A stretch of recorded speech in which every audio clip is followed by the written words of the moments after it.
Hey everyone, welcome back. Today we're getting deep into James Gunn's ambitious reshaping of the DC universe. It's been over 2 years since Gunn and Peter Safran were appointed as co-CEOs of DC Studios, and we're finally starting to see their vision take shape. The DCU has officially launched with the release of Creature Commandos in December 2024, and we're on the cusp of the first theatrical release with Superman coming this July. So it's the perfect time to check in on the progress of this massive undertaking and examine where things stand with the various projects in development. Let's break down everything we know about James Gunn's DCU so far, from what's already been released to what's currently filming and what's still in development. We'll look at the challenges, the successes, and what this all means for the future of DC on screen. Part 1, the new DC universe structure. Before we dive into specific projects, let's talk about how Gunn and Safran have structured this new universe. Unlike the previous DCEU, which often felt disconnected, the DCU features a unified continuity across live-action films, television, animation, and even video games. The DCU is organized into chapters, with the first being Gods and Monsters, which began with Creature Commandos in late 2024. While this animated series technically kicked things off, Gunn and Safran consider Superman to be the true beginning of the DCU when it releases in July 2025. Importantly, the DCU is not a complete reboot, but rather a soft restart that maintains some connections to previous DC works. Projects that don't fit into the main DCU continuity are labeled DC Elseworlds, like Matt Reeves's The Batman Universe. Part 2, Creature Commandos, the first step. The DCU officially began with Creature Commandos, an R-rated animated series that premiered on Max in December 2024.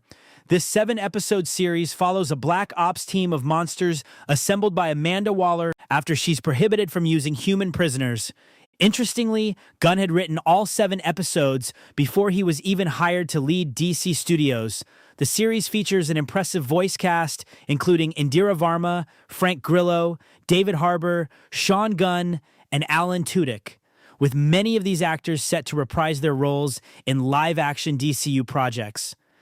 Creature Commandos has been well received by critics and fans alike, with praise for its adult tone, unique animation style, and connections to the broader DCU. The series establishes that the DCU already has a rich history with metahumans, monsters, and mythical figures.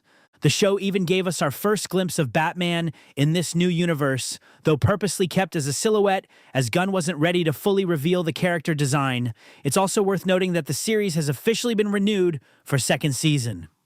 Part 3, Superman, the True Beginning. The first theatrical release in the DCU will be Superman, written and directed by James Gunn himself, arriving in theaters on July 11th, 2025. This film stars David Corenswet as Clark Kent or Superman and Rachel Brosnahan as Lois Lane. Unlike previous Superman origin stories, this film won't retell how Clark became Superman. Instead, it focuses on a younger Superman balancing his Kryptonian heritage with his human upbringing in a world already filled with heroes and villains.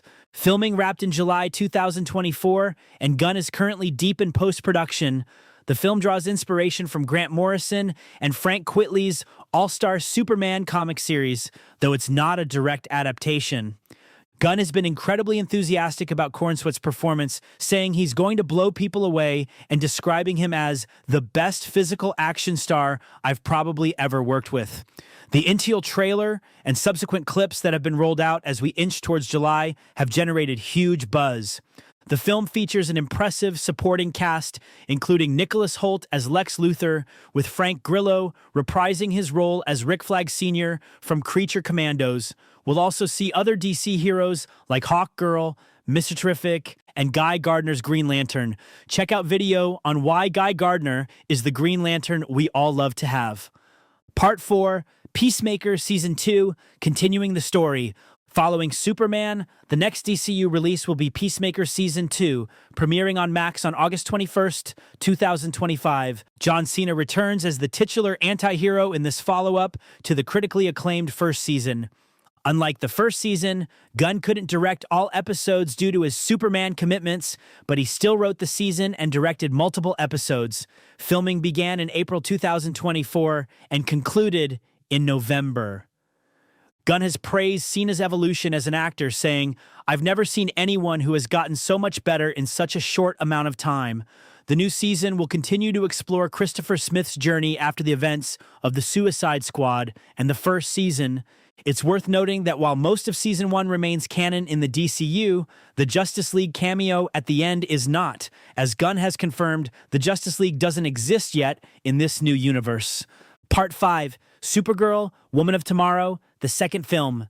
Supergirl, Woman of Tomorrow will be the second theatrical film in the DCU, set for release on June 26, 2026. The film stars Millie Alcock as Kara Zor-El, Supergirl, and is directed by Craig Gillespie, known for I, Tonya. Based on Tom King's comic series of the same name, this version of Supergirl will be notably different from previous interpretations. Gunn has described her as someone who watched everyone around her die and be killed in terrible ways for the first 14 years of her life before coming to Earth. The film also stars Matthias Schoenaerts as the villain Krem of the Yellow Hills, with Jason Momoa joining the DCU as the intergalactic bounty hunter Lobo. Production began in January 2025 and is currently about halfway through filming. Interestingly, this wasn't originally planned as the second DCU film, but the script by Ana Nogueira was so strong that it was fast-tracked. Gunn has called Nogueira's pitch one of the best pitches I've ever heard and praised how the script has just gotten better and better. Part 6, Other Projects in Active Development, Lanterns. This HBO series will star Kyle Chandler as Hal Jordan and Aaron Pierre as John Stewart, two Green Lanterns investigating a mystery on Earth. Gunn has described it as a true detective-type story and a very grounded series. Filming is taking place from February to July 2025 in Los Angeles. The Brave and the Bold.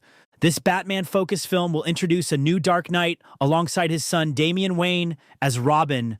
Andy Muschietti was hired to direct, but development was postponed due to his other commitments.